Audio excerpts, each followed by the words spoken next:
मज हृदयी सद्गुरु जेने तारिलो हा संसार गुरु मनोनी विशेषे अत्यादरू विवेकावरी गुरुर्ब्रह्मा गुरुर्विष्णु गुरुर्देवो महेश्वरः गुरु साक्षात् परब्रह्म तस्मै श्री गुरुवे नमः। वक्रतुंड महाकाय सूर्यकोटि समप्रभ निर्विघ्नं कुरु मे देव सर्वकार्येषु सर्वदा। आज फाल्गुन वद्य अष्टमी, एक अत्यंत पवित्र अशी ही तिथी। या फाल्गुन महिन्यामध्ये अत्यंत काही चांगले उत्सव, कमी राहू दे पहिलं होतं तसं, अत्यंत चांगले काही उत्सव या फाल्गुन महिन्यामध्ये संपन्न होत आहेत। त्यामध्ये फाल्गुन वद्य बीज म्हणजे जगद्गुरु तुकाराम महाराजांचा वैकुंठ गमन सोहळा, सदेह वैकुंठ गमन सोहळा। तदनंतर लगेच दुसऱ्या दिवशी तृतीया येते आणि ती छत्रपती शिवाजी महाराजांची तिथीनुसार जयंती। तदनंतर षष्ठी येते, ज्याला आपण नाथ षष्ठी म्हणतो, फाल्गुन वद्य षष्ठी। शांतीब्रह्म पैठण निवासी श्री संत एकनाथ महाराज यांनी जलसमाधी ज्या दिवशी घेतली, त्यांचा तो जलसमाधी सोहळा त्या दिवशी साजरा केला जातो। आणि नाथ षष्टीचा काला या अष्टमीला असतो। जी आजची जी अष्टमी आहे, या अष्टमीला नाथ षष्टीच्या उत्सवाची सांगता होते। परंपरेनं जो मंदिरामध्ये काला केला जातो तो दुपारी अर्थात सायंकाळी 4च्या नंतर मंदिरामध्ये होत असतो। आणि त्याच या पवित्र अशा तिथीला अष्टमी ही अत्यंत पवित्र तिथी याही अर्थानं आहे की भगवान कृष्ण परमात्म्याचा जन्म सुद्धा अष्टमीचा आहे। देवीची तिथी सुद्धा अष्टमी आहे, आपण दुर्गाष्टमी म्हणत असतो, कृष्ण जन्माष्टमी आपण म्हणतो। आणि अशा या अष्टमीच्या पवित्र तिथीला परब्रह्म स्वरूप सद्गुरु ब्रह्मलीन श्री नारायणगिरीजी महाराज यांनीही आपलं वैकुंठ गमन केलं। लौकिक अर्थानं मानवी देह त्यांनी तो पंचतत्वामध्ये विलीन करून दिला, समाधीमध्ये ठेवून दिला। आणि म्हणून या अर्थानं ही पवित्र तिथी आणि या पवित्र तिथीला संपन्न होत असलेला आजचा हा ब्रह्मलीन पूज्य सद्गुरु श्री नारायणगिरीजी महाराज यांचा पुण्यतिथी सोहळा। आणि आजची पुण्यतिथी 13वी पुण्यतिथी आहे। म्हणता म्हणता 13 वर्ष होऊन गेले। खरं म्हणजे काळ हा अत्यंत गतिमान आहे आणि मनुष्य आपापल्या भावनेमध्ये, आपापल्या कामामध्ये व्यस्त असतो। आपल्या लक्षातही येत नाही की काळ कसा निघून चाललेला आहे। म्हणजे आपण सुद्धा आपल्या स्वतःच्या आयुष्याचा विचार केला तर बालपण कधी गेलं समजत नाही, तरुणपण कधी गेलं समजत नाही, प्रौढपण संपून वृद्धत्वाच्या उंबरठ्यावर कधी येऊन ठेपलो त्याचाही थांगपत्ता लागत नाही।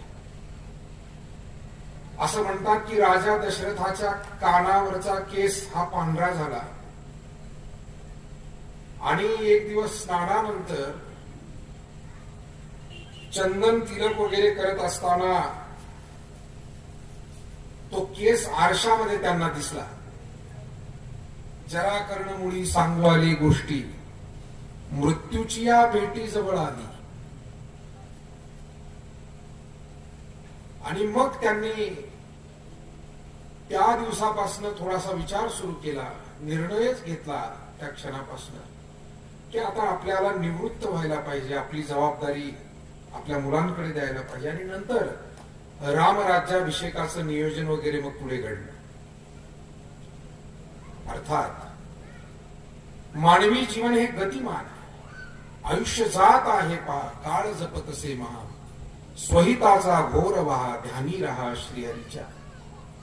आयुष्य हे गतिमान आहे आणि अशा या गतिमान आयुष्यामध्ये काळ भराभर निघून जातो. ब्रह्मलीन पूज्य सद्गुरू नारायणगिरीजी महाराजांना सुद्धा 13 वर्ष झाले असतील असं वाटतच नाही.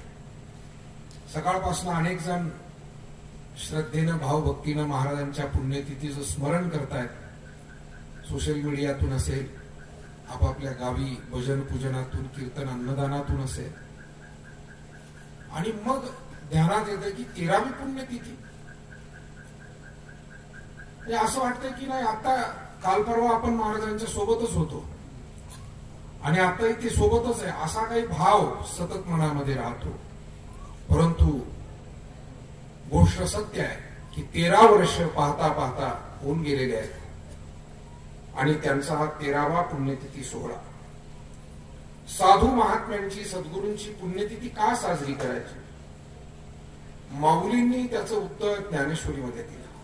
तैसे हरपले आपण पेपावे, तै संता ते पाहता घेवसावे, म्हणून वानावे ऐकावे तेची सदा. आपल्याला आपल्या आत्मस्वरूपाचा जो विसर पडतो त्याचं स्मरण करून घेण्यासाठी आम्ही नेमके कोण आहोत, आमची जबाबदारी नेमकी काय आहे, या सगळ्या गोष्टी समजून घेण्यासाठी संत चरित्राकडे आपल्याला यावं लागतं. संतांचं महात्म्य आठवावं लागतं. त्यांचा स्वभाव, त्यांचे विचार, त्यांचे सत्कर्म, त्यांचा उपदेश, आणि या सगळ्या गोष्टीतून आपल्याला मग आपल्या जीवनाचा मार्ग प्रशस्त होतो. हे संत हे खऱ्या अर्थानं दीपस्तंभाप्रमाणे काम करतात. जहाजाला किनारा कळावा म्हणून बंदरामध्ये मोठमोठी ती दीपस्तंभ उभारले जायचे आणि उंच तो स्तंभ, त्यावरती तो दिवा तेवत असायचा मोठा. आता इलेक्ट्रिक असेल, पूर्वीच्या काळी पारंपरिक दिवा. आणि मग किनाऱ्याला येत असताना किनारा हा इकडे आहे, बंदर हे इकडे आहे असं त्या जहाजाला कळायचं. म्हणजे त्या जहाजाला दिशा निर्देश करण्याचं काम तो दीपस्तंभ करायचा. म्हणून तो एक वाक्प्रचार रूढ झाला.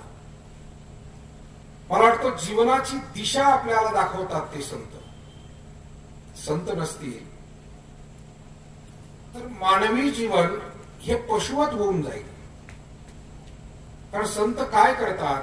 गुरु तेथे ज्ञान, ज्ञानी आत्मदर्शन, दर्शनीय समाधान आथी जैसे. गुरु हे ज्ञान देतात, विचार देतात, आणि मनुष्याला तरी फक्त अन्न वस्त्र निवारा एवढीच त्याची गरज नाहीये. ज्ञान, विचार, संस्कार ही त्याची महत्वाची गरज आहे. आवश्यक नाही, अत्यावश्यक आहे. कारण मनुष्य म्हणून त्याला काम करण्यासाठी, मनुष्य म्हणून या जगामध्ये जगण्यासाठी, मनुष्य म्हणून जन्माला आलाय आणि मनुष्य म्हणून सार्थकतेनं मरण्यासाठी माणसाजवळ असावा लागतो तो विचार. विचार नसेल तर महाराज म्हणतात, वयाच्या प्रबोधे विचार ज्या नाही, समानतो देही बालकाच्या. एखाद्याचं वयोमान बरंच झालंय, पण दुर्दैवानं, दुर्भाग्यानं कधी कधी निसर्ग नियमित काही आजार असे असतात, वय वाढलं तरी विचार वाढत नाही. आपण त्यांना मनोविकलांग असं म्हणतो, दिव्यांग म्हणतो. मानसिक दृष्ट्या, बौद्धिक दृष्ट्या. आणि मग बौद्धिक दृष्ट्या विकास न झाल्यामुळे समानतो देही बालकाच्या. याच्याही पुढे जाऊन संत महात्मे म्हणाले, विचारच जर नसेल तर पशुमध्ये आणि माणसामध्ये तरी काय फरक आहे? पशूंना विचार आहे, नाही असं म्हणता येत नाही, पण तो विचार अत्यंत अल्प आहे, छोटा आहे. अल्प आणि छोटा कसा? आणखी जरा स्पष्ट करून सांगायचं म्हणजे पशूंचा विचार हा स्वतः पुरता जास्त आहे. अर्थात काही वेळेला पशु सुद्धा आपल्याला आश्चर्याचा धक्का देतात. परवा कुणी एक व्हिडिओ पाठवला, तर एक कुत्र मेलेलं होतं आणि काही कुत्रे त्याच्यावरती माती लोटत होते. तुम्ही कुणीतरी पाहिला असेल. म्हणजे पशु सुद्धा संवेदनशील असतात. त्यांनाही सुखदुःख, नाहीतरी आपण रस्त्यावर पाहतो एखादा पक्षी जरी मेला ना, बाकीचे पक्षी तिथे गोळा होतात, गिरट्या घालतात. तेव्हा पशूंमध्ये काही विचार आहेत, पण स्वाभाविकपणे पशूंचा विचार हा स्वतः पुरता जास्त आहे. म्हणजे तहान लागली की ते पाण्याकडे ओढतं, संध्याकाळ झाली की खुंट्याकडे ओढतं. पूर्वीच्या काळी शेतकरी मंडळींना माहिती आहे, संध्याकाळी शेतातून काम करून गाडी बैलात सामान सुमान ठेवून एकदा का ती गाडी बैल खळ्या वाडग्यात आणली आणि समजा त्या दिवशी तुम्हाला तुमच्या भावाचं काही सामान तुमच्या गाडीत आहे आणि तुमच्या खळ्यापासून पुढे 10-20 फूट जायचंय, ते बैल जात नाही, त्यांनी हाकलेले, त्यांना विचारा. संध्याकाळी स्वतःच खळं आल्यावर व्यसन तुटन, कासरा तुटन, पण तो बैल काय त्याच्या त्या खळ्याच्या पुढे जात नाही. त्याला माहिती आता संध्याकाळ झाली, माझं खळं आलंय, आता मला आणखी दिवसभर राबवलंय, आणखी पुढे पुढे घेऊन चाललाय. ज्यांनी बैल हाकलेले त्यांना माहिती, जात नाही ते, फार आटापिटा करून मग ते न्यावं. म्हणजे विचार आहे त्यांना, पशूंना विचार आहे, परंतु तो कसा आहे, अल्प आहे. महाराजांनी थोडं वर्णन करून सांगितलं. पशु काय पाप पुण्य जाणती, उत्तम मध्यम भोग भोगीती, कायेक उपजता मरती, बैरांध होती पांगुळमुखी. आणि म्हणून मनुष्य हा पशूंपेक्षा आणि या सृष्टीतील सर्व प्राणी मात्रापेक्षा अत्यंत श्रेष्ठ आहे. गुरुवर्य परमपूज्य सद्गुरु नारायणगिरीजी महाराज म्हणायचे, एका अर्थानं मनुष्य हा या सृष्टीतील जबाबदार प्राणी आहे. पशु पक्षी प्राणी जे आहेत त्यापैकी मनुष्य प्राणी सुद्धा, मनुष्याला प्राणीच म्हटले आहे, प्राण्यांमध्येच त्याची गणती होते, पण तो जबाबदार प्राणी आहे. जसं आपण कुटुंबामध्ये 10-20 माणसाचं कुटुंब असेल तर एखाद दुसऱ्याला आपण जबाबदार व्यक्ती म्हणतो, की समज आहे, वागते आहेत, निर्णय घेण्याची क्षमता आहे, कुटुंबातली जबाबदार व्यक्ती म्हणतो आपण. तसं एकूण हे ब्रह्मांड हेच एक कुटुंब आहे आणि या सगळ्या ब्रह्मांडामध्ये मनुष्य हा जबाबदार आहे. त्याला कळतं बरं काय वाईट काय, योग्य काय अयोग्य काय, हित कशात आहे आणि अनहित कशात आहे, याचा सत्सत विवेक जो आहे तो मनुष्याजवळ आहे. कारण बाहुले मनुष्य देही निज ज्ञान घातले पाहिजे. मग आता मनुष्य हा ज्ञान परमेश्वराने त्याला जर दिलेलंच आहे, आणखी गुरुकडून ज्ञान का घ्यायचं, त्याचं कारण असं आहे, ज्ञान आहे पण असलेलं ज्ञान तो विसरून गेलाय, अज्ञानाचं आवरण त्याच्यावरती आलंय.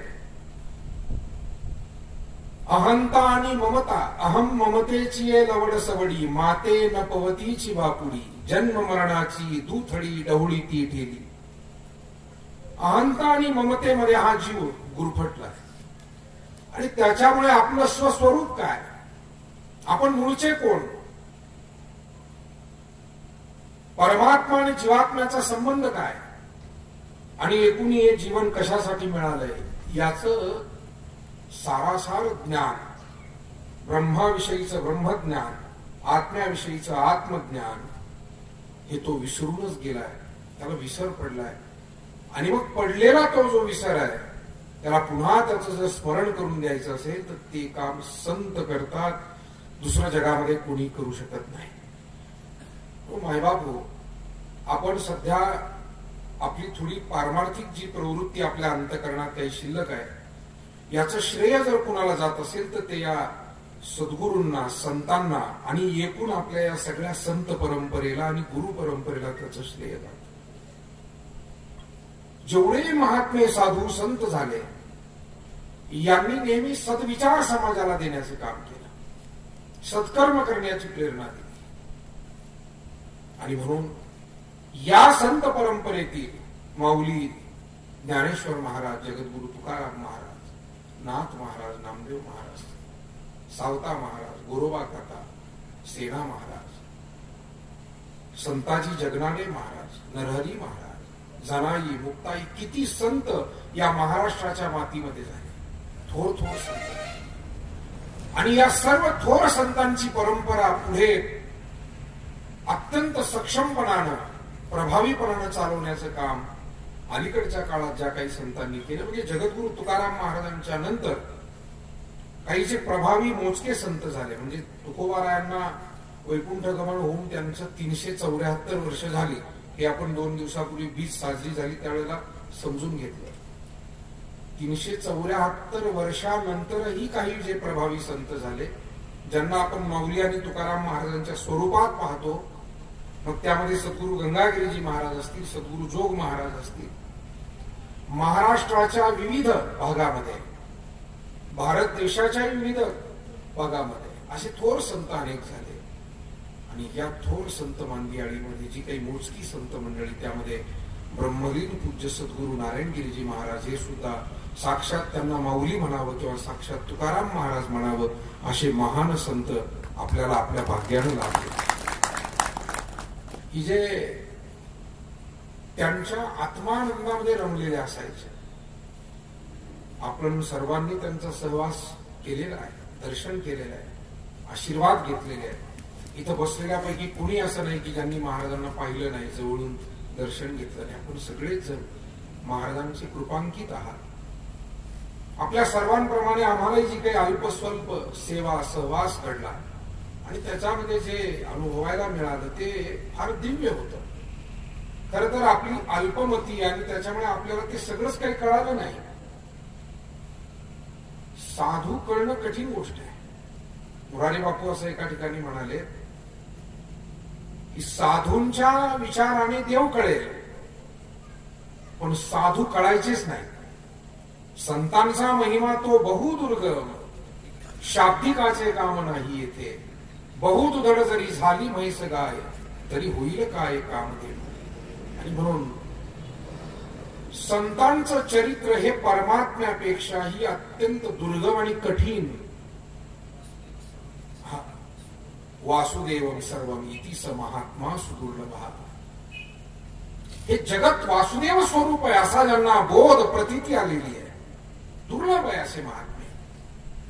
आणि म्हणून ब्रह्मलीन सद्गुरु नारायणगिरीजी महाराज सुद्धा एक श्लोक आहे, महाराजच म्हणायचे, क्वचित भ्रष्टा क्वचित शिष्टा क्वचित भूत पिशाचवत, नाना रूप धरा योगी विचरंती महीयते.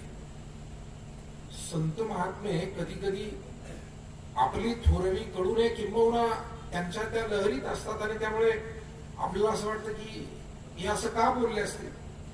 महाराजांचे कधी कधी असंच असायचं की त्यांच्या जर लहरीत असले ते काय बोलायचे हे समोरच्यांना अंदाजच लागत नव्हता ते काय बोलताय. खूप वेळ समजून घेण्याचा प्रयत्न करावा लागायचा, पण तरी कधी कधी विद्यार्थी सुद्धा नेहमी सेवा करणारे जवळ, आणि ते कधी कधी काय बोलत राहायचे कोणाला काही त्यांचा बोधच कळायचा नाही. कारण ते त्यांच्या येणे बोधे आम्ही असो सर्व काळ. ते एका वेगळ्या प्रांतात बऱ्याच वेळेला असायचे आणि ते त्यांच्या वेगळ्याच प्रांतात असल्यामुळे, त्यांच्या त्या ब्रह्मबोधावर असल्यामुळे आपल्याला सामान्य व्यावहारिक बुद्धीनं त्यांचं आकलन करणं कठीण आहे. कारण ते एका वेगळ्या सत्तेत असायचे ना, आपण वेगळ्या सत्तेत, आपण व्यावहारिक सत्तेत आहोत आणि ते पारमार्थिक सत्तेत बोलायचे वागायचे.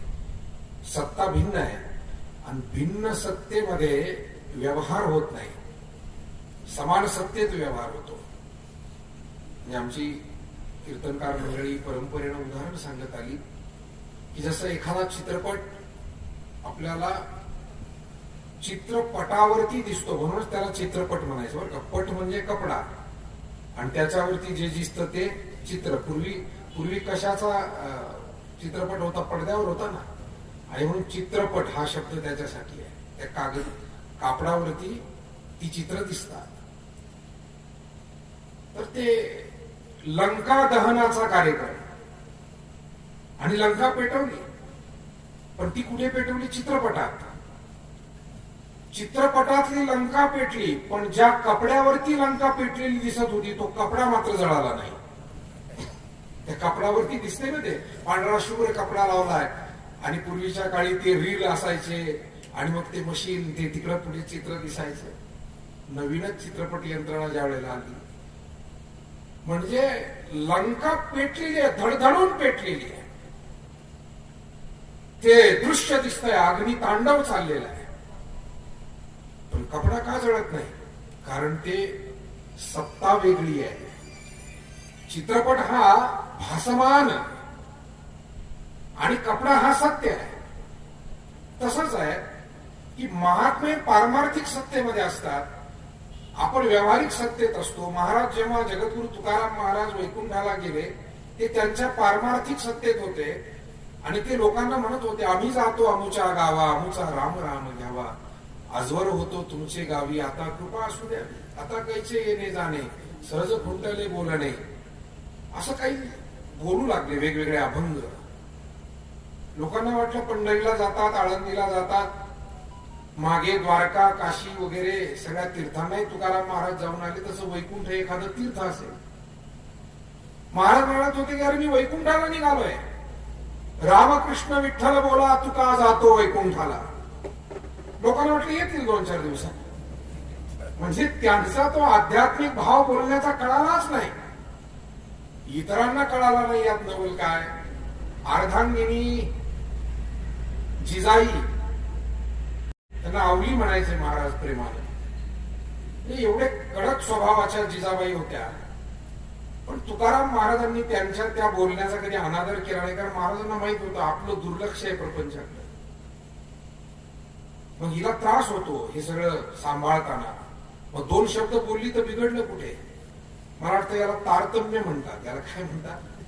तारतम्य. मग मित्रत्वाच्या नात्यात असो, बंधुत्वाच्या नात्यात असो, पती पत्नीच्या नात्यात असो, नातं कोणतंही असो, तारतम्य समजून घेतलं की फार टोकाला विषय जात नाही, ते थांबतात. नाही तर मग जिजाबाई भांडण, तुकाराम महाराजही भांडत बसले असते, भजन राहिलं असतं बाजूला. आणि साधू संता घरी भजन पूजन याच्यापेक्षा साधू संता घरी भांडण तंडण असा अभंग यायची वेळ आली असते. पण भजन पूजन थोडं गोड अभंग आहे. वैष्णवा घरी सर्व काळ सदा जन जनती टाळ, कन्या भाकरीचे खाणे, गाती राम नाम गाणे. वैष्णवा घरी सर्व काळ सदा जन जनती टाळ. तुकोबारायांनी जिजाबाईंच्या त्या कडक बोलण्याचा अनादर केला नाही, उलट आदर केला. कारण त्यांना माहिती होतं ही बोलते ते सत्य आहे, त्याच्यात तथ्यही आहे, आपण करतो तेही सत्य आहे. हिच्यावर प्रपंचाची जबाबदारी मी नाही पाहिला तर हिला पाहावाच लागेल, आणि हिनं नाही पाहिला तर मलाही त्याचं पाप लागेल. माझी जबाबदारी ती सांभाळते. 2 शब्द मला बोलली म्हणून काय झालं? आणि मग जिजाबाई मोठ्या रागाने यायच्या. महाराज हळूच म्हणायचे, आवले आज काय झालं तुला सांगतो, बस जरा, काय सांगू नका तुमचं, ते रोज काहीतरी असतं. आज भंडारा डोंगरावर अमुक अनुभव आला, उद्या भामचंद्रावर तमुक भेटला, हाच साधू भेटला, तोच वारकरी भेटला, तुमच्या त्याच गोष्टी, त्याच गप्पा. आता महाराज म्हणले काय करणार? बोलण्याची नाही आता देवावी न काही. महाराजांची अवस्था अशी होती. किंबहुना येणाऱ्या लोकांना सुद्धा महाराज म्हणत होते, नका वदो मज पाशी काही प्रपंचाचे विषयी. माझ्याजवळ प्रपंचाविषयी फारसं बोलू नका, जे बोलायचे परमार्थाचं बोला, ईश्वराविषयी बोला, संतांविषयी बोला. कारण म्हणून वाचा जेणे विसवेते साधू कथा. साधूंची देवाची कथा ही वाणीला, मनाला, कानाला तृप्त करते, समाधान देते, त्याचा थकवा घालवते. मला वाटतं मनाचा थकवा घालवण्याचं दुसरं कोणतंही साधन नाही, जे हरिकथेत, हरिभजनात, नामसंकीर्तनात, ईश्वर सेवेत.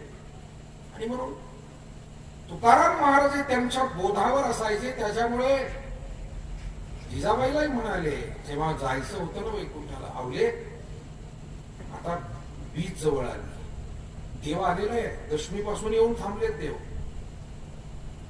वाडवेळ झाला उभा पांडुरंग, वैकुंठा श्रीरंग बोलावितो.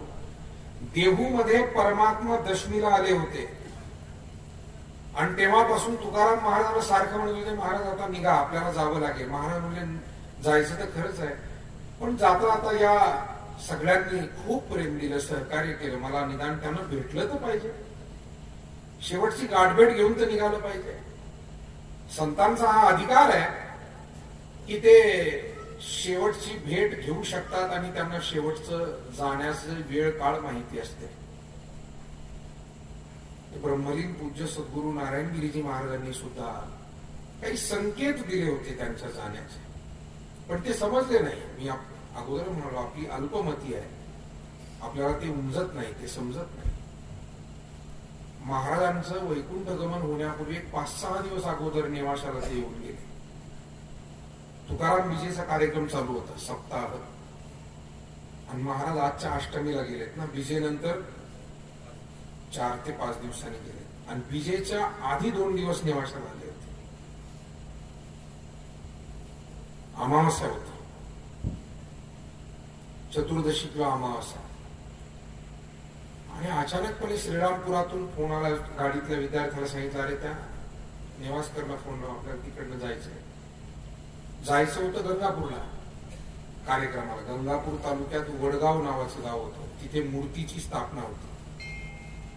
शरीर थकलेलंच, पण गाडी काढली कुठून, बेटावरून श्रीरामपूर. आता गंगापूरला जायचं म्हणजे बेटावरून सरळ वैजापूर किंवा मधल्या मार्गाने गंगापूरकडे जाता येतं. बेटातून 2-3 मार्ग गंगापूरकडे जातात.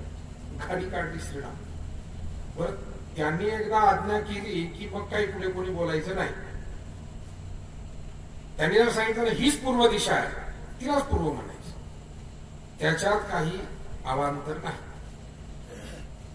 गाडीतले म्हणले, महाराज आपल्याला प्राणप्रतिष्ठेला जायचंय गंगापूरला, इकडे पुढे श्रीरामपूर. अरे मी म्हणतो ना, श्रीरामपूर पर्यंत काही सांगितलंच नाही, चला श्रीरामपूरकडे. गाडीतले म्हणले तिकडे काही कार्यक्रमच नाही, श्रीरामपूरला जायचं कशाला, चला तुम्ही चालत राहा. श्रीरामपूरला आल्यावर म्हटले लावा फोन.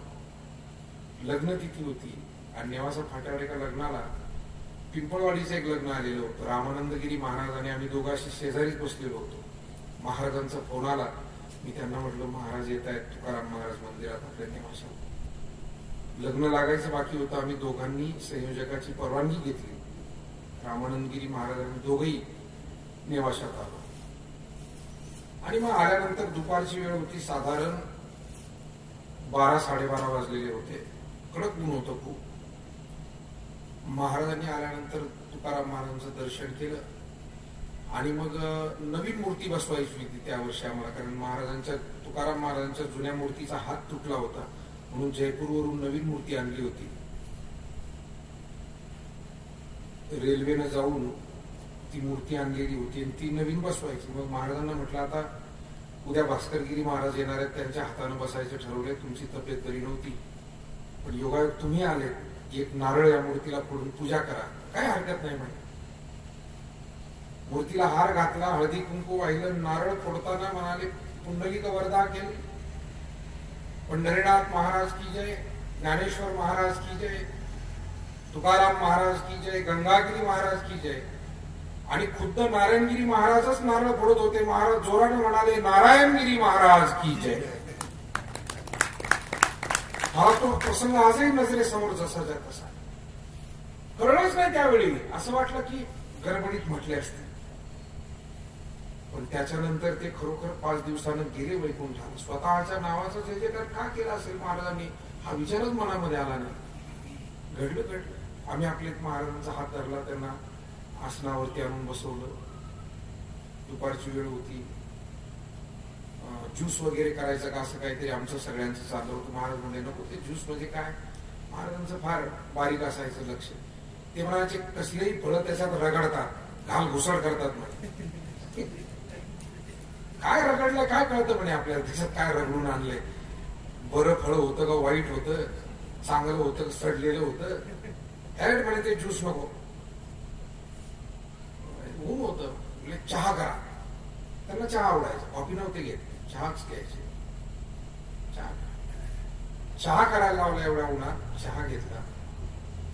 त्यानंतर आपल्याला सांगतो महाराजांनी सांगितलं, अरे भेटायला आलोय तुला आम्ही, मग काही दान दक्षिणा नको का आम्हाला. आजही या सगळ्या गोष्टी जसं आमच्या सगळे सहकारी इथे आहेत, आमचा कृष्ण आहे, सगळेजण होते. त्या गावातली 5-50 माणसं नेवासातली जमलेली होती. रामानंदगिरी महाराज योगायोगाने एक नवा कोणा चांगला ड्रेस आणून ठेवलेला होता. काही योग माहित नाही. ड्रेस आणला, फेटा होता, उपरणं होतं, ते दिलं. गडबडीत कुठं काय सुस्त आहे. महाराज म्हणले, अरे दान दिलं बाबा, दानावर दक्षिणा नको का. सगळं भांडूनच घेतलं त्या दिवशी, तुम्हाला सांगा. पण कळलं नाही हे सगळं का चाललं होतं, हे अजिबातही कळलं नाही. कधी आयुष्यात असं कधी म्हटलेले नव्हते. आज कपडे मागितले, जसं तुकाराम महाराज म्हणाले, गुरु भेटले आणि भोजना मागती तुप पावशे रपडीला विसर स्वप्ना माझी. आपल्याला कळतच नाही ते. आणि ते सगळं घेतलं आणि मग बऱ्याच काही गोष्टी बोलले. त्या सगळ्या गोष्टी सांगू गेलो तर ती अतिशयोक्ती होईल, ते कदाचित समजण्याच्या पलीकडचं आहे. आणि म्हणून सांगण्याचा भाव इतका आहे की महात्म्यांना आपल्या जाण्याची वेळ काळ माहिती असते. येताना सुद्धा ते स्वतःच्या इच्छेनं येतात आणि जाताना सुद्धा ते स्वतःच्या इच्छेनं जातात. तुकाराम महाराज येतानाही म्हणाले, आम्ही वैकुंठवासी आलो याची कारणासी. आलो हा शब्द स्वतंत्रता वाचक आहे, स्वतंत्रता दर्शवतो. आलो म्हणजे स्वतःची इच्छा आहे आणि इच्छेनं आलो. आपल्याला म्हणता येतं का आलो. आपल्याला जो जन्म मिळालाय तो जसा काही योगायोगाने मिळालाय तसा मिळालाय. असं म्हणतात, पाप पुण्याचं पारड समान व्हावं लागतं तेव्हा मनुष्य देह मिळतो. पाप पुण्य समान समित पाविजे कर्म पुण्य, असा हा जन्म मिळाला. आणि तो मागील कर्माप्रमाणे वासनेप्रमाणे मिळाला. जे काही कर्म शिल्लक आहे त्या पद्धतीने मिळाला. म्हणून येताना आम्हाला आलो म्हणता येत नाही. आम्ही आलो हे जरी खरं असलं, पण बाकीचे म्हणतात आले, आपल्याला नाही म्हणता येत आम्ही आलो. बाळ जन्माला येताना कुटुंब आनंद व्यक्त करतं. मला वाटतं आलो म्हणता येत नाही, म्हणूनच आपल्याला जाताना जातो पण म्हणता येत नाही. संत येताना आलो म्हणाले आणि म्हणून जाताना जातो म्हणतायत. आम्ही जातो, तुम्ही कृपा असू द्यावी, सकळा सांगावी विनंती माझी. या पद्धतीने संत जातो म्हणतात. ब्रह्मलीन सद्गुरु नारायणगिरीजी महाराज सुद्धा खऱ्या अर्थानं साक्षात्कारी संत होते. मला डॉक्टर डोंगरे एकदा त्यांच्याकडे गेलो, बसलो, तेव्हा सांगितले. कारण ज्या दिवशी महाराजांना तीव्र अटॅक आला आणि बेटावरून त्यांना वैजापूरला पहिल्यांदा डोंगरे हॉस्पिटलला नेण्यात आलं, तो दिवस होता षष्टीचा, नाथषष्टीचा दिवस होता. आणि तब्येत बरी नाही म्हणून पैठणला जाताच येत नाही. तेवढीच वारी महाराजांची पैठणची हुकली. आयुष्यात कधी हुकली नाही, कोणतीच वारी नाही. षष्टीला नाही जाता. पण त्याच दिवशी दुपारून, म्हणजे साधारण सायंकाळी 5च्या दरम्यान त्यांना तो अटॅक आला. गडबडीनं सगळे विद्यार्थी जे जवळ होते पटकन त्यांनी नेलं वैजापूरला. वैजापूरला नेल्यानंतर तीव्र अटॅक पुन्हा तिथे गेल्यावर आला आणि डॉक्टरने तात्काळ त्यांच्या अँब्युलन्स मध्ये महाराजांना घातलं आणि औरंगाबादकडे घेऊन निघाले वेगाने एकदम. तर डॉक्टर डोंगरे सांगतात ते त्या अँब्युलन्स मध्ये 1.5 तास त्यांच्या सोबत होते. अटॅक आलेला होता आणि त्याच्यानंतर ते म्हणाले, महाराज सावधपणे माझ्याशी बोलले, डॉक्टर मला कुठेही नेऊ नका, माझं काम आता झालेलं आहे, मला बेटावर घेऊन चला, धावपळ करू नका. पण डॉक्टर एक शेवटी वैद्यकीय त्यांची जबाबदारी आहे. पेशंटला शेवटच्या क्षणापर्यंत वाचवण्याचा प्रयत्न करणं. महाराज जरी म्हणाले अर्ध्यातून मागे घेऊन चला, त्यांच्यावर किती प्रेशर होतं. या महात्म्यावर लाखो लोकांची श्रद्धा आहे. आपण जर काही चूक केली, लोक त्या डॉक्टरला म्हणतील तुम्ही मधून मागं आणलं म्हणून महाराज लवकर गेले. डॉक्टरांशी मी बराच वेळ बोललो, मला त्यांनी त्या सगळ्या घडामोडी सांगितल्या. आणि अँब्युलन्स मध्ये ते आणि आणखी एखाद दुसरं कोणतरी होतं, दोघच त्या अँब्युलन्स, बाकीचे विद्यार्थी महाराजांच्या गाडीत होते. आणि त्याच वेळेला आम्हालाही फोन इतर विद्यार्थ्यांचे झाले, महाराजांची गाडी औरंगाबादला येईपर्यंत आम्ही सगळे औरंगाबादला रोकडेकर म्हणून हॉस्पिटल आहे औरंगाबादमध्ये सहकार नगरमध्ये, त्या ठिकाणी महाराजांना. पण महाराज अँब्युलन्स मध्ये होते तोपर्यंत बोलत बोलत गेले. इतके तीव्र अटॅक होते, डॉक्टर म्हणले या अशा वेळेला बोलणंच शक्य नाही, पण महाराज माझ्याशी बोलत होते. आणि तिथे गेल्यानंतर ती यंत्रणा सगळी लावली. खरं म्हणजे ते त्यावेळी त्यांनी त्यांचा आत्मा ब्रह्मानंदामध्ये विलीन केलेला होता, देहाचा त्याग केलेलाच होता. अष्टमीला घोषित करण्यात आलं. स्वर्गीय पद्मभूषण डॉक्टर बाळासाहेब विखे पाटील, मला वाटतं तुम्ही बरोबर होते साहेबांच्या, आणि मला फोन आला. साधारण 4 वाजलेले होते दुपारचे, या अष्टमीच्याच दिवशी. साहेब म्हणले आम्हाला भेटायला यायचंय, कुठं हॉस्पिटल आहे काय? तर मी या क्रांती चौकामध्ये येऊन थांबलो साहेबांना घ्यायला. आमची गाडी घेऊन साहेबांची गाडी आली, मग आम्ही पुढच्या सिग्नलवरनं सहकार नगरकडे गेलो. गेल्यानंतर साहेब मध्ये आले. शांतपणे महाराजांचं शरीर पडलेलं होतं, काही प्रतिसाद नव्हताच. डॉक्टरांशी ते बोलले. तोपर्यंत आम्ही सगळे विद्यार्थी, आता कोण काय निर्णय घेणार कोणाला काही सुचत नव्हतं. शेवटी शेवटचा निर्णय तो साहेबांनीच घेतला. डॉक्टरांना सांगितलं, डॉक्टर आता ही जेव्हा चर्चा झाली, पण डॉक्टरही घाबरत होता की मी घोषित कसं करू, कारण मोठी व्यक्ती आहे, मोठी हस्ती आहे, मोठा प्रेशर असतो अशा सगळ्या वेळेला सगळ्या यंत्रणेवर. साहेबांनी सांगितलं आम्ही सगळे आहोत महाराजांच्या वतीनं, आपण काही चिंता करू नका. आणि मग सायंकाळच्या वेळेला ठरलं की 9 वाजता घोषित करा, कारण आता लवकर कराल तर लोक लगेच जमतील, रात्रभर तसेच बिगर अन्न पाण्याचे तिथे थांबतील. हे साहेबांचं नियोजन. मग घोषित कधी करा? 9 वाजता करा, म्हणजे लोक पहाटे येतील आणि सकाळच्याला समाधी सोहळा होईल. हे सगळं नियोजन साहेब, आम्ही 4-2 जण होतो त्यावेळेला तिथे ते झालं. आणि मग 9 वाजता महाराजांना रोकडेकर हॉस्पिटल मधून घेऊन ती अंत्ययात्रा तिथून जी सुरू झाली, तुम्हाला सांगतो काय महात्म्याची शक्ती होती, काही सांगावं लागलं नाही. शेकडो गाड्या मागे पुढे आपोआपच चालायला लागल्या. कसे काय लोकांना कुठून निरोप मिळाला? मागेही तेवढ्याच गाड्या होत्या, पुढेही तेवढ्याच गाड्या होत्या. औरंगाबाद पासून जे काही जाम सगळं झालं, प्रत्येक गावच्या बस स्टँडवरती हजारो लोक, बाया, पोरं, वृद्ध माणसं हातामध्ये निरांजनी घेऊन, हातामध्ये हार घेऊन, नारळ घेऊन लोक हंबरडा फोडत होते. लोक ते सगळं दृश्य आम्ही पाहत होतो. आणि आम्ही सुद्धा खरं तर एका वेगळ्याच अवस्थेत होतो, समजत नव्हते काय चाललेलं आहे सगळं. एका बाजूला महाराज गेले, तीव्र दुःख त्या गोष्टीचं आहे, पण तरी सुद्धा त्या दुःखाईपेक्षा कुतूहल लोकांचं वाटत होतं की काय जनता आहे, केवढं प्रेम आहे. मला असं वाटतं तुकाराम महाराजांचा अभंग त्यावेळी आठवत होता. आपुले मरण पाहिले म्या डोळा, तो झाला सोहळा अनुपम. मला वाटतं मृत्यूचा सुद्धा एक सोहळाच असतो ना, आणि तो एवढा दिव्य सोहळा, मला वाटतं या महाराष्ट्रामध्ये असा सोहळा मागे झाला नाही आणि पुढे होणार नाही. एवढा दिव्य सोहळा त्यांचा आपण सगळ्यांनी तो पाहिला, सगळ्यांनी तो अनुभवला. आणि तो दिवस होता, या अष्टमीचा दिवस होता ते. आणि खरं म्हणजे त्यावेळेला ती सगळी जी परिस्थिती, परंतु महात्म्य मी का सांगतो हे सगळं, महात्म्यांचं जे येणं असतं ते स्वतंत्र आहे, जाणं असतं तेही स्वतंत्र आहे. या अष्टमीला महाराज खऱ्या अर्थानं गेले, ज्यांनी खूप थोर, गरीब, लहान, थोर सगळ्यांना प्रेम दिलं.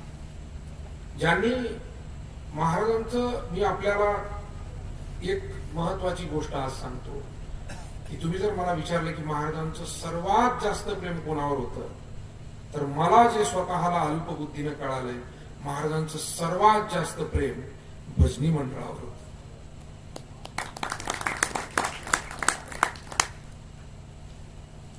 फार प्रेम.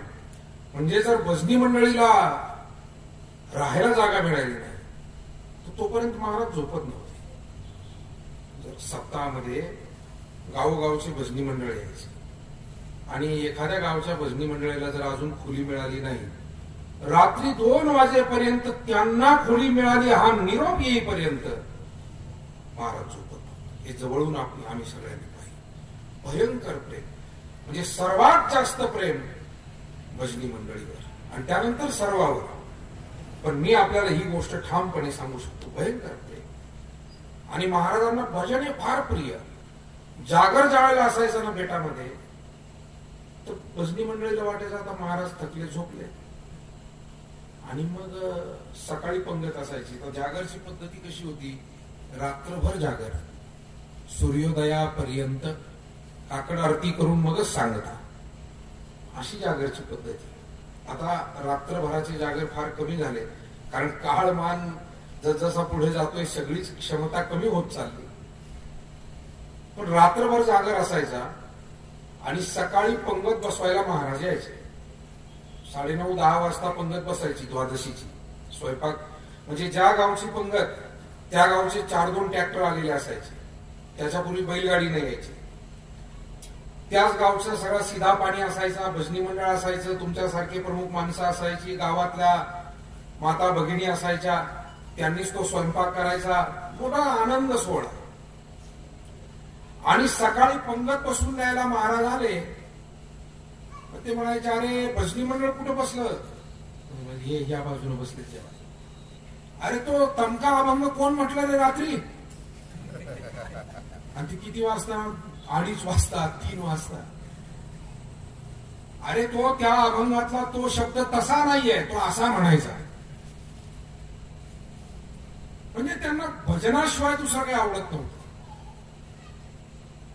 जर चुकून आपल्या श्रावणाच्या सप्ताहामध्ये असो किंवा अन्य भजनात असो, जर कुणी क्षेपक अभंग म्हटला, क्षेपक म्हणजे जो संतांच्या गाथेमध्ये नाही, थोडासा रचलेला असा अभंग जर कुणी म्हटलं, तर महाराज थेट राहुटीतून कीर्तनाच्या मंडपात यायचे. हे तर इथं बसलेल्यांनी अनेकांनी पाहिजे.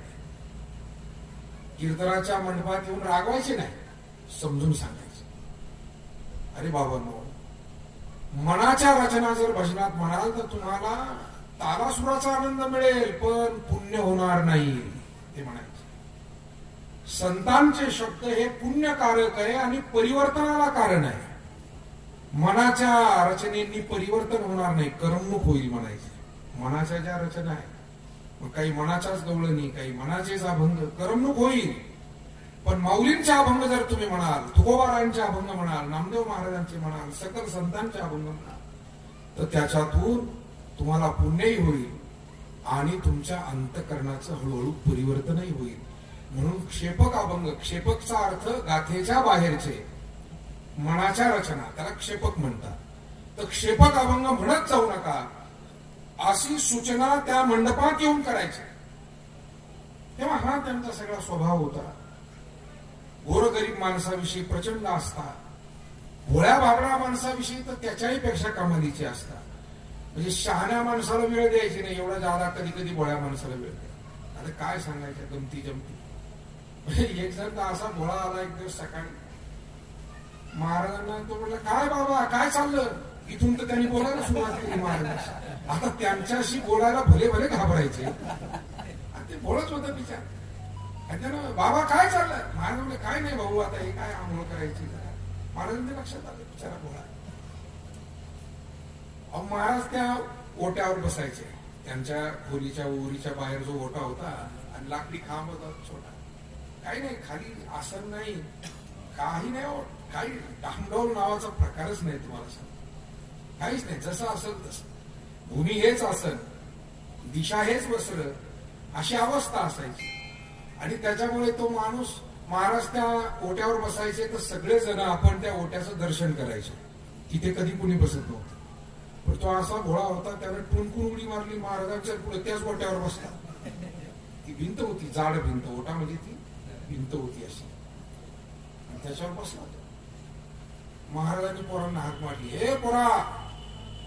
मुलांना हाक मारताना कधी पोऱ्या म्हणायचे, कधी रतनलाल म्हणायचे, सगळ्यांना एकाच नावाने हाक मारले. म्हणजे अरे छान छान, हे पाहुणे आलेत आपल्याकडे. आता बाकीचे पोरं आल्यावर लागले त्याला हिसक फिसक, खाली उतर, महाराजांच्या तिथं तू बसलाय. महाराज म्हणले, अरे त्याला बसू दे ना, त्याला आनंद वाटतो, तुझं काय जाते, तुझं काय बिघडते, तो बसलाय. आता आम्ही कधी विद्यार्थ्यांनी पाहिलंच नाही ना महाराजांच्या ओट्यावर कोणी बसलेला कधी. त्यांचा ओटा म्हणजे आपल्यासाठी ते पूज्य, ती जागा आहे दर्शनाची.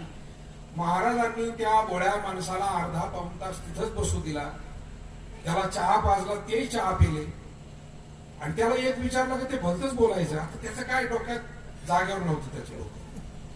महाराज त्याला विचारायचे गाव, तो सांगायचा नाव. महाराज विचारायचे भाऊ कुठे, आई किती आहे, तो दुसरंच काहीतरी सांगायचं. पण काहीच सांगता येत नव्हतं तरी पाऊण तास कशा गप्पा मारल्या असतील हे महाराजांनाच ठाऊक, आपल्याला त्याचा अंदाज लागायचा नाही. एकाचे उत्तर एका नाही. तेव्हा हे अशी लीला होती त्यांची, काय सांगायचं. आणि कधी कधी शहाण्या माणसाला, म्हणजे खुद्द पुन्हा एकदा मी आता साहेबांचंच उदाहरण सांगतो. 2 तास साहेबांना बाहेरच बसून ठेवलं. हे होते बरोबर, हे शेलार पाटील होते बरोबर, साहेबांचे पाहुणे. जगताप पाटील होते आपले गोवर्धनचे, जगताप तात्या. तिथून वाहन येणं तर ट्रॅक्टरवर बसून आले होते साहेब, कारण इतका चिखल, इतकी अवस्था वाईट. पावसाळ्याचे दिवस होते. साहेबांनी गाडी दिली, ती गोवर्धन सारायलाच लावून तिकडे खासदार साहेब आपले. तिथून ट्रॅक्टरचं ते मुंडकं, त्याच्यावर बसून बेटावर नदीपर्यंत, नदीपासून होडीनं, अशी सगळा तो प्रवास. आम्ही त्यावेळेला सगळेजण होतोच विद्यार्थी. मला आठवतं 2 तास फक्त साहेबांचा निरोप एक विद्यार्थी महाराजांना सांगायचा आणि महाराजांचा निरोप साहेबांना. पण त्यांना काय ते या म्हणे ना. साहेब म्हणायचे आम्हाला 2 मिनिट भेटायचे. ते म्हणायचे नाही नाही, तुम्ही मोठी माणसं आहे, आम्हाला काय समजतं, आम्ही असे वारकरी, एकमेकाचा काही थांग करता. पण साहेबही साहेब होते, त्यांना माहित होतं आज आपली परीक्षा आहे. 2 तास साहेब मंडपात, सभा मंडपात बसलेले होते. त्याच्यानंतर महाराजांनी स्वतः बाहेर आले. म्हटले ते विखे पाटील आले, कुठे आहेत आपले साहेब? म्हणले अहो केव्हाचा येऊन बसलो ना, आता आरोळ देताय होय तुम्ही आम्हाला. मग जे दोघांच्या गप्पा रंगल्या म्हणतात, तिथून पुढे वांग्याची काळी भाजी करायला लावली होती. आमच्या त्या बेटात म्हाताऱ्या होत्या, त्या स्वयंपाक मुलं आणि म्हातारे मिळून आम्ही करायचो सगळे. वांग्याची काळी भाजी, बाजरीच्या भाकरी, मिरचीचा ठेचा, आणि जे जेवण त्या ठिकाणी रंगले. मला वाटतं जवळजवळ सायंकाळचे 5 वाजेपर्यंत साहेब तिथंच होते. म्हणजे कधी कधी अशी परीक्षा ते पाहिजे, आणि कधी कधी सामान्य माणसाशी बोलतच असं वाटायचं. तेव्हा हे महात्म्य आहे. आणि त्यांचं दिव्यत्व ज्यांना कळतं, अशी मंडळी त्यांच्या चरणापासून दूर जात नाही. त्यांना माहिती की हे दिव्य महात्म्य. मला वाटतं साईबाबांचं चरित्र आपण जेव्हा वाचतो, ऐकतो, त्याला असंच चरित्र आहे सगळं. असंच कधी कधी ते दिव्यपणानं बोलायचे, वागायचे, लोकांना कळायचंच नाही बाबा असं का बोलतात. आणि म्हणून या महात्म्यांचा सहवास आपल्याला घडला, आशीर्वाद मिळाले, सेवा अल्पस्वल्प घडली. हे भाग्य आहे, परम भाग्य. आज 13वी पुण्यतिथी महाराजांची आहे. आणि बोलता बोलता बोलता 8 वाजले. म्हणजे हे, आणि आता मी जर असंच जर काही भानावर नाही आलो तर मग हे अवघड होईल सगळं. हे अवघड होईल सगळं. तर त्याच्यामुळे थांबलं पाहिजे. आता महाराजांविषयी जर बोलायचं म्हटलं ना तर ही वेळ निघून जाईल. पण तुम्ही इतक्या शांततेने ऐकताय की मला असं वाटलं की बोलत राहावं. इतक्या प्रेमानं तुम्ही सर्वजण हे ऐकताय. आणि मी आपल्या बोबड्या बोलानं त्यांचं अल्पस्वल्प वर्णन करण्याचा, आठवणी सांगण्याचा प्रयत्न या निमित्तानं करतोय. ही जी काही अल्पस्वल्प सेवा आहे ते गोड करून घेतील, त्यांच्याच चरणी आपण ती समर्पित करूया. का बालक बोबडा बोली, वाकुडा विचुका पाऊली, ते चोज करोनी माऊली, रिझे जेवी. माऊलींचं अंतकरण, आईचं अंतकरण असतं संतांचं. आणि म्हणून गुरुवर्य परमश्रद्धेय परमपूज्य सद्गुरू नारायणगिरीजी महाराज, आज मला असं वाटतं की आपल्या सगळ्या लोणी, पिंपरी, बाबळेश्वर आणि पंचक्रोशी, आपलं सादतपूर असेल, आपलं चंद्रापूरकर मंडळी असतील, गोगलगावकर मंडळी असतील, धानोरेची मंडळी आहेत, पाथऱ्याची मंडळी या ठिकाणी आलेली आहे, गोगलगाव आहे, सोनगाव सातरळ आहे, तिसगाववाडी आहे, लोहगाव, आडगाव, लोणी खुर्द, लोणी बुद्रुक, पिंपरी निर्मळ, बाबळेश्वर, असा सगळा हा परिसर. मला वाटतं आज महाराजांनी काहीतरी वेगळी आज्ञा आपल्याला केलेली आहे. मलाच कळत नाही कशी ती आज्ञा केली.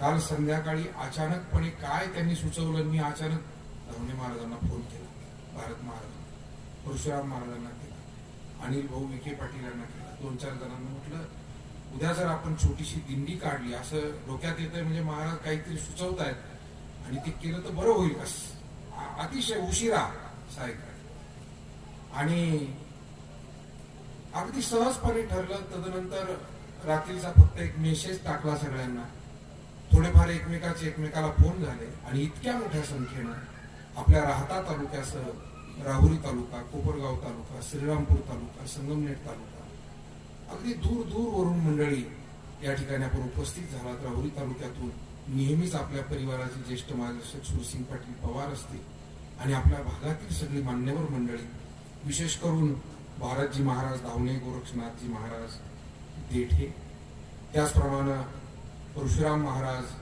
विखे, आमची सर्व आदरणीय महाराज मंडळी, गुणीजन, टाळकरी, भजनी मंडळी, ही सर्वांच्या सहयोगानं, सहकार्यानं आज खऱ्या अर्थानं हा दिंडी सोहळा, हे जेवढ्या गावांचा उल्लेख केला आणि जो करू शकलो नाही, अशा आपल्या सर्व भाविकांच्या उपस्थितीमध्ये आणि सर्वांच्या सहकार्यानं आमचे भाऊसाहेब महाराज असतील, हर्षद महाराज असतील, गोगलगावचे आमचे सहकारी योगेश महाराज असतील आणि गावोगावचे सगळे सन्माननीय भजनी मंडळी, जे माझ्या पुढे बाळासाहेब आदी करून सगळी भजनी मंडळी जी बसलेली आहे, अतिशय गोड सेवा.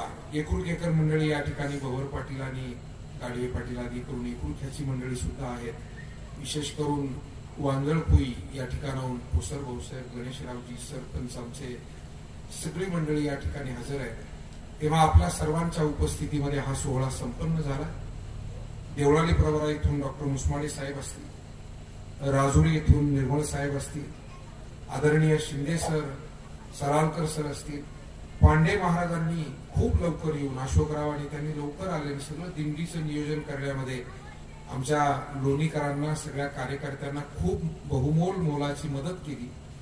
आमचे नेहे फिटर यांनी त्यांची गाडी आपल्या या मिरवणुकीसाठी उपलब्ध करून दिली. लोणीकर आमचं सर्व महिला भजनी मंडळ, विशेष करून आपलं भजनी मंडळ दामोदरी भजनी मंडळ, लोणी बुद्रुक मधीलही भजनी मंडळ, लोणी खुर्द मधीलही सर्व भजनी मंडळ, सगळ्यांनीच अतिशय उत्स्फूर्त सहभाग या सेवेमध्ये या ठिकाणी घेतला. मी आपणा सर्वांना खूप धन्यवाद देतो. या कार्यक्रमाच्या निमित्तानं उपस्थित आपण सर्वच जण, आता सर्वांचा उल्लेख जरी झालेला नसला तरी आपण सर्व मान्यवर आहात, माननीय आहात आणि गुरुवर्य महाराजांनी सेवा आपल्याकडनं करून घेतलेली आहे. या सर्व कार्यकर्त्यांनी नियोजनामध्ये पंडित भाऊ असतील, पप्पू भाऊ असतील, सगळ्यांनी खूप चांगली धावपळ सहकार्य आपल्याला केलंय. आयर सर असतील, आमचे विलासरावजी असतील, सर्व मंडळींनी अतिशय मोलाची जबाबदारी, आमचे कैलास भाऊ असतील, अतिशय उत्तम रीतीनं अल्प काळामध्ये हा दिंडी सोहळा यशस्वी करण्यासाठी सगळ्यांनी प्रयत्न केले. मला वाटतं आता जर या वर्षी काढलेला साहेब महाराजांनी सूचना केली तर पुढच्या वर्षी काय करायचं?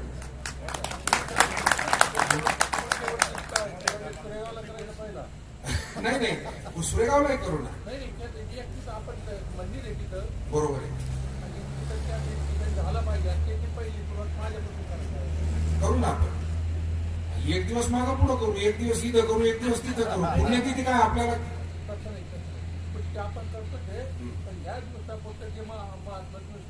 काय होतंय, आता उद्या आली, 2 दिवसावर आली आपली वद्य एकादशी आणि वद्य एकादशीची वारी आपण चालू केली. मग ते 2 दिवसात जोडून कार्यक्रम आल्यामुळे मग मी हा विचार केला, आपण म्हणताय तसं आपण नक्कीच करायचं. 1 दिवसाचा सोहळा त्याही ठिकाणी आता चालू आहे सध्या कार्यक्रम सुरेगावला. फक्त आपण इथे आहोत, विद्यार्थी, जिनेसर आणि सर्व मंडळी, तिथेही एक पंगत आहे आणि तिथेही कार्यक्रम सुरू आहे. आता हा वाद न मिटणार आहे.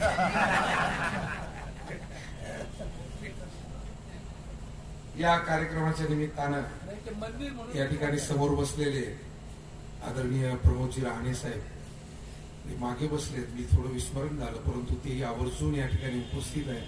सर्व मान्यवर मंडळी आणि शिंदे सरांची सूचना अतिशय मनापासून स्वीकारलेली आहे. सर, काही काळजी करू नका, आपण तोडगा काढू,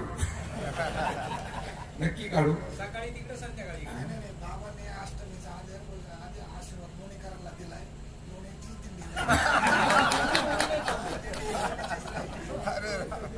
सकाळी संध्याकाळी तोडगा म्हणजे दोन इकडे आहेत ना.